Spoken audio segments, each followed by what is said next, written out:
केंद्र सरकारच्या आयुष्यमान भारत कार्ड योजनेचा लाभ पांढऱ्या शिधापत्रिका धारकांना देण्याचा निर्णय राज्य शासनाने घेतलाय। तर वयोवंदना योजनेतील लाभार्थी ज्येष्ठ नागरिकांना 10 लाख रुपयांपर्यंतचे औषधोपचार मोफत मिळणार आहेत। शासनाच्या या निर्णयामुळे सर्वसामान्य नागरिकांना दिलासा मिळालाय। राज्य शासनाच्या आरोग्य विभागाची बैठक गेल्या आठवड्यात मुख्यमंत्री देवेंद्र फडणवीस यांच्या अध्यक्षतेखाली झाली। त्यामध्ये सर्वसामान्य नागरिकांना दिलासा देणारे काही महत्त्वाचे निर्णय घेण्यात आले।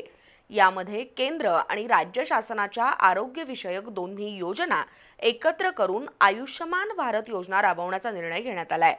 यामध्ये 5 लाख रुपयांपर्यंतचे औषधोपचार खासगी आणि शासकीय रुग्णालयात मोफत करण्याचा निर्णय झालाय।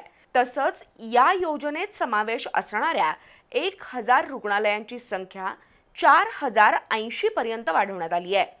या योजनेत आतापर्यंत 1356 आजारांची नोंद होती, ती आता 2399 पर्यंत वाढवण्यात आली आहे। आयुष्यमान भारत योजना सुरू झाल्यापासून पिवळ्या आणि केशरी कार्ड धारकांनाच या योजनेचा लाभ होत असे, मात्र आता पांढऱ्या शिधापत्रिका धारकांचा सुद्धा या योजनेत समावेश करण्यात आलाय, अशी माहिती या योजनेचे जिल्हा समन्वयक डॉक्टर सुभाष चौगले यांनी दिली।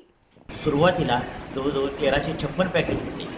आता केंद्र सरकार व राज्य सरकारने विस्तारित योजनेमध्ये 1356 वरून जवळजवळ 2399 पॅकेज करण्यात येणार आहे।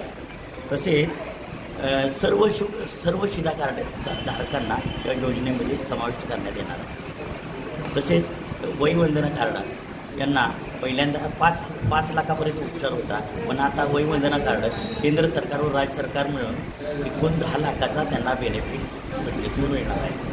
योजनेमध्ये सुरुवातीला 1000 हॉस्पिटल होते, आता जवळजवळ 4080 रुग्णालय योजनेमध्ये समाविष्ट होणार आहे। 70 वर्षांवरील ज्येष्ठ नागरिकांसाठी वयोवंदना आरोग्य योजना सुरू आहे। यातील लाभार्थी ज्येष्ठ नागरिकांनाही 5 लाख रुपयांपर्यंतचे औषधोपचार मोफत दिले जातात। आता मात्र त्याची व्याप्ती 10 लाख रुपयांपर्यंत वाढवण्यात आली आहे, अशी माहिती डॉक्टर चौगले यांनी दिली।